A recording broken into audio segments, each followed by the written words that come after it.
Donc on va tout de suite entamer cette journée. Je vais appeler Clément Ulry, qui est Head of Travel chez Google, à nous rejoindre. Et je vais lui laisser la parole. Voilà, Clément, il arrive.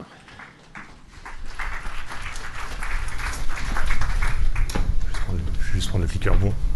Bonjour à tous. Au nom de Google France, bienvenue dans nos locaux. On est absolument ravis de vous accueillir si nombreux. Je suis Clément Ulry, donc en charge de l'activité transport et tourisme chez Google France. Et je suis moi-même très heureux d'être parmi vous aujourd'hui, d'autant plus que le thème de la journée est extrêmement important et nous tient très, très à cœur. Il s'agit du mobile. Le mobile qui, comme vous le savez, comme on le vit tous, change la façon dont les voyageurs recherchent, réservent, vivent leur voyage. Change aussi les attentes qu'ils ont vis-à-vis de vous et nous, acteurs du voyage. Ce qui d'ailleurs crée une complexité, crée des questions. Et ce que je vais essayer de m'attacher à montrer aujourd'hui, c'est que cette complexité est en fait une opportunité majeure pour nous, acteurs du tourisme.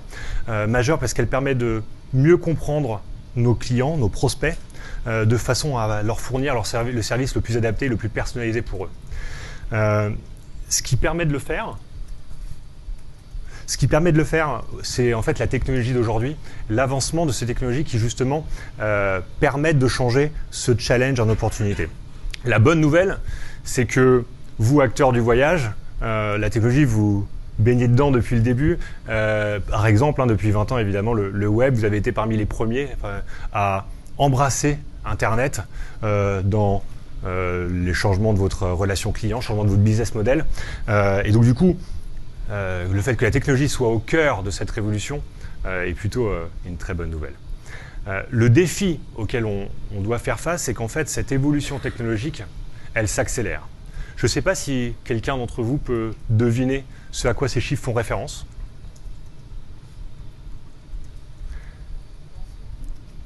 Je n'entends pas très bien. En fait, il s'agit du nombre d'années qu'il a fallu pour chacun de ces objets pour atteindre 1 milliard d'utilisateurs. Et vous remarquez en fait à quel point cette révolution technologique s'accélère, à quel point le smartphone, sa rapidité d'adoption est absolument sans commune mesure. Aujourd'hui, on est à plus de 2 milliards d'utilisateurs de smartphones dans le monde. On est à 36 millions d'utilisateurs de smartphones en France. Mais je pense que plus que ces chiffres de nombre d'utilisateurs, la révolution mobile, elle est montrée par les changements de comportement des gens. Oui, on est tout le temps connecté et du coup, on a des marques de bronzage sur le corps.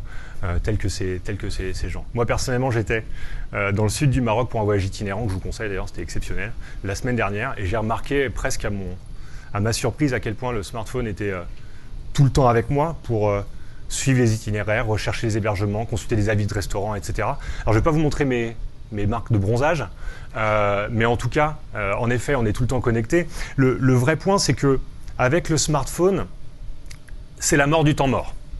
À chaque moment, il y a une opportunité, qu'on saisit d'ailleurs, de se connecter à son smartphone. Il y a le moment libre, celui où j'ai du temps à tuer. Il y a le moment où j'ai envie de partager avec mes amis, avec mes connaissances. Il y a le moment où j'ai envie de me projeter et de rêver à la destination de mon futur voyage. Il y a le moment où j'ai besoin de rechercher, de comparer les prix. Et il y a le moment où j'ai besoin de réserver. Chaque moment est une opportunité pour se connecter à son smartphone. Et c'est le moment qui est absolument clé à mon avis. Ce qui a révolutionné le smartphone, c'est nos comportements et notamment le fait que avec Internet, on allait sur Internet, on prenait notre ordinateur, ah tiens, je vais aller réserver un voyage. Aujourd'hui, chaque moment est une opportunité et du coup, ces moments mobiles ont remplacé ce qu'on appelait les sessions ou les visites Internet. Et je pense que c'est ça qu'il faut absolument garder en tête.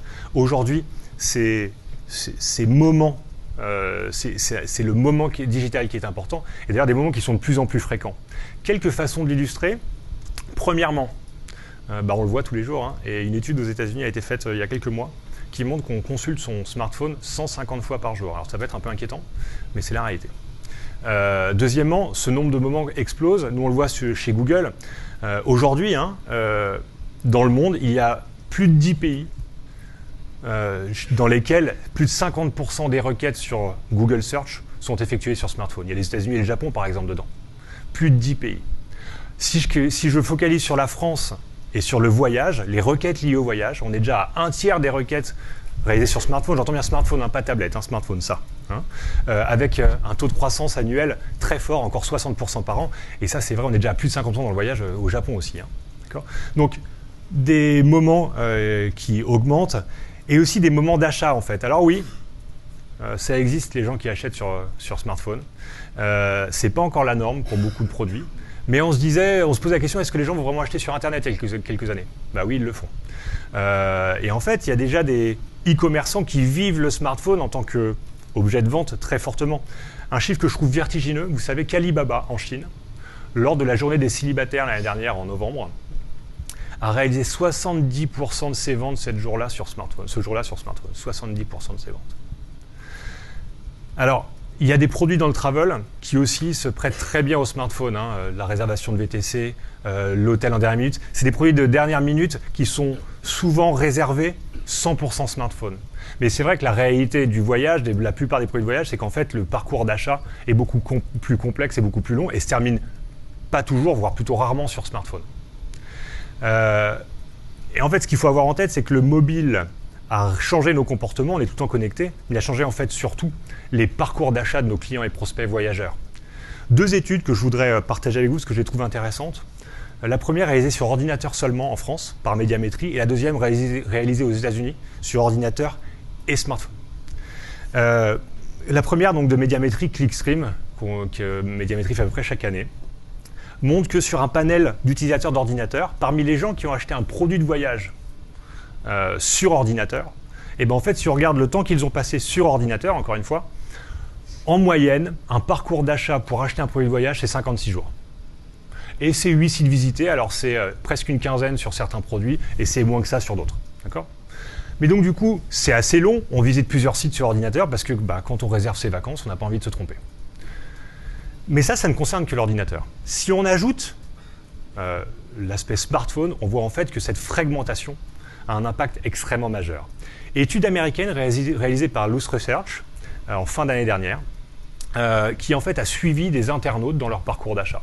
Et là, ce qu'on a représenté, c'est le parcours d'achat de Amy, qui a recherché et réservé un voyage à Disney World pour sa famille. Oui, elle a mis 2 mois aussi, on parlait de 56 jours, là c'est 60 jours.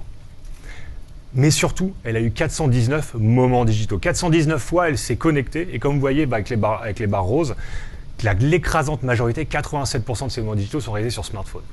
Ce qui confirme bien que le smartphone, en effet, contribue à complexifier quelque part et à fragmenter les parcours d'achat qui sont de plus en plus sophistiqués. Challenge, complexité évidemment, mais il y a une bonne nouvelle.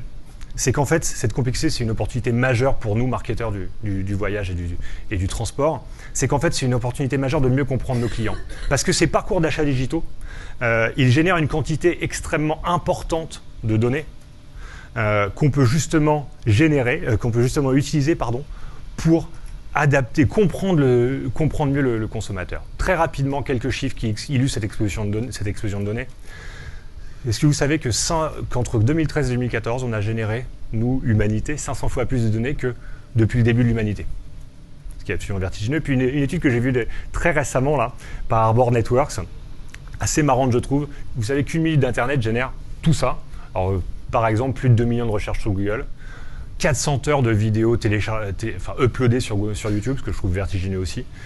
Et troisièmement, un nombre d'emails, je ne sais plus, quelques millions, etc. Donc explosion du nombre de données, parce que, et si on se concentre sur le voyage, explosion de données générées lors du parcours d'achat digitaux qui nous renseignent sur ces voyageurs. C'est ça qui est intéressant. C'est pour ça que c'est une opportunité, c'est que ça nous renseigne sur qui ils sont, leur âge, leur sexe, leur catégorie socio-démo, ce qu'ils aiment, leur centre d'intérêt. Ils aiment le surf, ils aiment le cinéma, où est-ce qu'ils sont localisés, et aussi leur intention, et ça c'est absolument clé. Leur intention, quand quelqu'un tape par exemple sur Google séjour tout compris au ski, c'est qu'il est dans une phase de recherche active. Et donc il a l'intention d'aller jusqu'à la réservation. Notre défi, c'est dans un monde où le volume de données explose, c'est de se concentrer sur les données qui font du sens. Et à mon avis, il y a 2 choses sur lesquelles il faut qu'on se concentre. Premièrement, les moments qui comptent. Ceux justement dont on vient de parler, ceux où l'utilisateur, le voyageur en l'occurrence, a besoin d'une réponse pertinente, parce qu'il a un problème à ce moment-là, ou il a une question à ce moment-là. Deuxième chose sur laquelle il faut qu'on se concentre, c'est sur les bons signaux. Les bons signaux, c'est lesquels? Ce sont ceux qui montrent justement, potentiellement, par exemple, une intention. D'accord ? Et donc voilà, transformer ces données en signaux. C'est ça le défi auquel on a affaire, d'autant plus avec le mobile. Ce qui veut dire, si je parle en termes marketing, ça veut dire avec le mobile, on peut changer son approche marketing et l'adapter pour premièrement partant de l'insight client, quels sont les moments clés qui sont importants pour ces clients. Deuxièmement, utiliser les signaux que génère leur parcours d'achat, encore une fois, qui ils sont, ce qu'ils aiment. Aussi, au passage, quel lien ils ont avec votre marque. Est-ce qu'ils sont dans votre base CRM? Est-ce qu'ils sont venus plusieurs fois sur vos sites web, etc. De façon à pouvoir leur fournir le service le plus adapté en temps réel et puis générer des résultats qui sont mesurables. C'est d'ailleurs au passage la mission que nous, Google, nous avons auprès de vous. Et il y a certaines illustrations que je voudrais utiliser dans la suite pour justement illustrer ces points-là. Comment faire ceci, identifier le moment clé, utiliser les signaux et fournir le service le plus adapté. Je voudrais commencer par un exemple que j'aime beaucoup, qui est une chaîne hôtelière Red Roof aux États-Unis, chaîne hôtelière et de motels. Et en fait, ils sont partis d'une problématique business qui est assez compliquée, qui est que avec le smartphone, ils ont bien remarqué qu'ils perdaient du business. Ce qui se passe, c'est qu'auparavant, historiquement, les gens, quand ils étaient fatigués, ils sortaient de la route et ils allaient au premier motel. Avec le smartphone, ils ont bien remarqué que les gens, en fait, ils localisent sur leur smartphone leur hôtel préféré, leur chaîne d'hôtels préférée, et s'arrêtent du coup, et c'est pas nécessairement Red Roof en l'occurrence. Ils se sont dit, voilà, comment je pourrais capter du coup de nouvelles cibles de clientèle pour générer du nouveau business. Est-ce qu'il y a un moment clé sur lequel je pourrais me focaliser? Ils se sont dit, il y a quand même 90 000 personnes par jour qui sont gênées par un vol qui est annulé. Donc ces gens-là, ils ont besoin potentiellement de dormir quelque part. Et donc du coup, ils se sont dit, je vais utiliser les signaux qui me permettent d'identifier ces moments clés. Donc ils ont intégré dans leurs données marketing les bases de données des vols annulés. Ils ont ajouté aussi des signaux de localisation en disant les gens sur leur smartphone, je sais dans quelle zone ils sont, et s'ils sont dans une zone de chalandise aéroport et d'un aéroport près duquel j'ai un hôtel, c'est intéressant que je m'adresse à eux. Pour leur moment moment signal, pour leur fournir un service adapté, en l'occurrence une annonce search sur mobile qui leur dit en temps réel, vous avez un problème d'ordinateur, venez chez nous, un problème d'avion, venez chez nous. En leur fournissant, je ne sais pas si vous voyez cette annonce, intéressante parce que fournissant la capacité d'aller sur le site web pour réserver, d'appeler directement le centre d'appel ou de localiser l'hôtel le plus proche. Avec des résultats assez intéressants, je trouve, une augmentation de 60% des réservations sur leurs termes génériques de campagne, donc les campagnes non-marques, grâce à cette approche, identification des moments, signaux et adaptation du service. J'aime cet exemple parce qu'il utilise cette approche, les moments, les signaux, mais aussi il utilise ce pourquoi je trouve le smartphone est absolument unique et absolument clé, c'est que le smartphone, c'est le seul outil où en un clic on peut aller en ligne, on peut appeler un centre d'appel ou on peut localiser un magasin, une agence, un hôtel. Et ça, je pense que c'est aussi un facteur clé de succès pour favoriser ces ventes en ligne via vos sites web, mobiles par exemple, et aussi via vos canaux physiques. Quelques exemples que j'ai pris pour illustrer ces points-là, parce que je trouve qu'il y a des bonnes pratiques qu'on peut utiliser. Générer des ventes en ligne quand on parle smartphone, c'est évidemment générer des ventes en ligne sur smartphone. Il y a plein de bonnes pratiques que vous pouvez retrouver en termes d'expérience utilisateur. Mais il y a une question qui revient souvent, c'est quel est l'intérêt, quel choix je dois faire entre application et site mobile?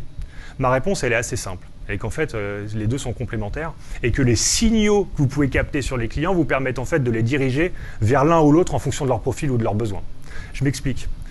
Un client dont vous savez par ces signaux qu'il est dans votre base CRM par exemple, que c'est un client loyal ou qu'il est venu plusieurs fois sur votre site, qu'il a réservé plusieurs fois ces derniers temps, lui, vous êtes dans une logique potentiellement de fidélisation. L'application est absolument clé ici. Par contre, un client qui est dans une phase de recherche de type que faire en Tunisie l'hiver prochain, pour lequel vous n'avez pas de signaux de type, il n'est pas dans votre base CRM, il n'est pas venu souvent, il est dans une phase de recherche et vous n'avez pas de contact particulier avec lui.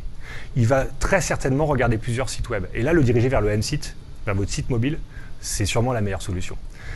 Fidélisation application, acquisition site web, c'est ce que font beaucoup d'acteurs très bien.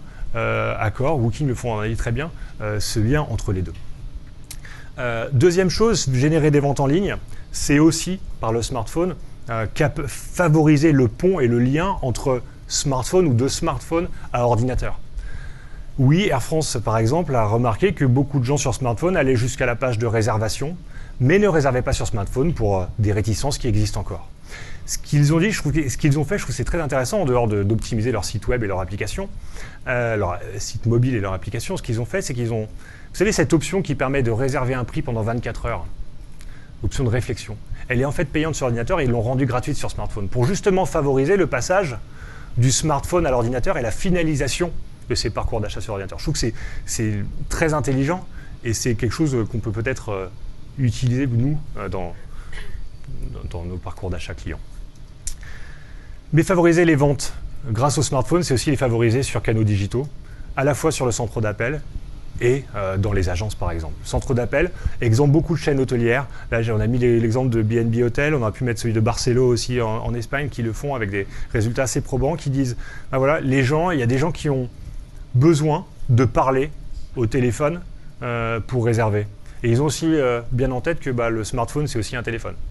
Et donc, du coup, ils se sont dit, peut-être que je peux favoriser ce lien vers le centre d'appel. Et donc, du coup, sur notre site web, sur les annonces de Google Search, je vais mettre cette option d'appel en un clic, click to call, pour diriger ces personnes-là vers les centres d'appel. Avec des résultats assez probants, non seulement une augmentation des conversions, 35% pour B&B, on s'y attend. Par contre, une baisse du coût d'acquisition ou une augmentation assez forte du ROI. Barcelo Hotel, par exemple, dit que depuis qu'ils ont fait ça, leur ROI ou leur coût d'acquisition sur mobile est désormais 4 fois moindre à celui sur ordinateur. Et générer des ventes sur canaux physiques grâce au smartphone, c'est aussi en magasin. Il y a un signal qu'on peut utiliser, c'est le signal de localisation. Et quelqu'un qui tape une requête ou qui va sur votre site web une requête relative à votre activité et qui est dans une zone de chalandise de votre agence, de votre hôtel, etc., ça peut faire du sens de le diriger. C'est là où évidemment le store locator peut avoir un intérêt. Avec des résultats qui sont mesurables, souvent par des études. Il y a une étude économétrique qui a été réalisée il y a 3 ans déjà pour Loop Voyage qui montrait que 15% du chiffre d'affaires en agence était en fait réalisé du fait de la présence en ligne, et sans celle-ci, ces 15% ne seraient pas réalisés. Là, j'ai mis un exemple retail, c'est une étude qui vient de sortir par Petit Bateau que je trouvais extrêmement intéressante et qui peut donner des idées. Ils ont en fait utilisé Analytics 360 pour étudier l'impact du online to store dans leur magasin. Et ils ont remarqué en fait que les visiteurs sur les visiteurs en ligne avant magasin, ils ont un impact extrêmement important sur leur chiffre d'affaires. Sur 100 personnes qui achètent en magasin Petit Bateau, 44 ont dans les jours précédents visité leur site web. Ça, c'est la première chose. La deuxième chose, c'est que du coup, quand ils intègrent les données de vente en magasin réalisées et qu'ils les réallouent à leur campagne marketing, en l'occurrence ici j'ai mis AdWords, parce que je suis un peu égocentré, et en fait, quand on intègre ces données magasins, on a un ROI qui est multiplié par 6 par rapport à si on ne regarde que le online to online. D'accord ? Et enfin, il y a l'impact, c'est ce que vous voyez au milieu, l'impact du mobile particulièrement. Je trouve ça intéressant de savoir que les gens qui ont visité sur site mobile avant d'aller acheter en magasin, quand on compare à ceux qui ont visité le site ordinateur avant d'aller acheter en magasin, en fait, ils ont un taux de conversion qui est 11% supérieur et un palier d'achat 8% supérieur. Ce que je veux dire par là, et ce que ces exemples, j'espère, montrent, c'est que le mobile demande et permet aussi d'adapter son approche marketing. Parce qu'il permet, si on capte bien les signaux, si on se concentre bien sur les bonnes données, de mieux comprendre son prospect, son client, de lui fournir un service spécifique quand il en a besoin, au moment où il en a besoin, puis d'obtenir des résultats et de la rentabilité. Parce que oui, le marketing mobile, ça marche, dès lors qu'on le fait bien, qu'on fournit des services adaptés et qu'on mesure bien les résultats. Ça demande donc un changement d'approche marketing, mais ça demande aussi des changements plus organisationnels. Et je vais utiliser ce thème pour la conclusion en me focalisant sur 2 choses. Changement organisationnel en termes de quelle politique de gestion de données j'ai besoin d'avoir, et deuxièmement, quelle structure d'organisation cela requiert. Très rapidement, oui, quand on parle de signaux, quand on dit qu'il faut se concentrer sur les bons signaux au bon moment pour fournir le bon service, du coup, il faut avoir une stratégie de données qui est robuste. Et je pense qu'il y a 3 questions qu'il faut se poser, que je suis sûr que vous vous posez déjà. Quelles sources de data sont utiles pour moi, internes, externes? Deuxièmement, est-ce que je peux construire des ponts entre eux, entre ces sources, pour justement avoir une vision cohérente de ces données et du coup de ce que génèrent les clients comme données. Et enfin, qui dans l'intérieur de l'entreprise doit avoir accès à quelles données, ce qui est évidemment clé pour bien les gérer et aussi pour la confidentialité. En thème organisationnel, le mobile et ces gestions de données, ça nécessite des réflexions. Et la réflexion qu'on entend très souvent autour de il faut sûrement avoir une organisation centrée client et donc sûrement mettre en relation, construire des ponts entre marketing, distribution, CRM, etc. Mais il y a une deuxième chose, c'est que quand on parle mobile, on parle data, et quand on parle de tout ça, du coup, la technologie devient absolument clé pour l'approche marketing. Et ça veut dire qu'il faut faire deux choses, à mon avis. Premièrement, construire des ponts entre les équipes marketing et les équipes technologiques. Peut-être même les colocaliser sous un même toit, certains le font. Et deuxièmement aussi, recruter et former les personnes, des experts marketing qui ont une affinité pour la technologie et des experts technologiques qui ont une affinité pour le marketing. Et ça, c'est un vrai défi pour nous tous demain. Et si on relève ce défi, je pense que ça nous permettra non seulement de mieux comprendre nos clients, leur fournir le service adapté, et d'appréhender bien cette révolution mobile, mais aussi d'appréhender les futures révolutions qui s'amènent. Quelques-unes qu'on peut citer, la réalité virtuelle, les objets connectés, les bots qui vont arriver. De très beaux défis en perspective qu'on serait ravis de continuer à appréhender avec vous. Donc s'il y a une quelconque question, je suis à vos dispositions maintenant ou après évidemment. Merci beaucoup de votre attention.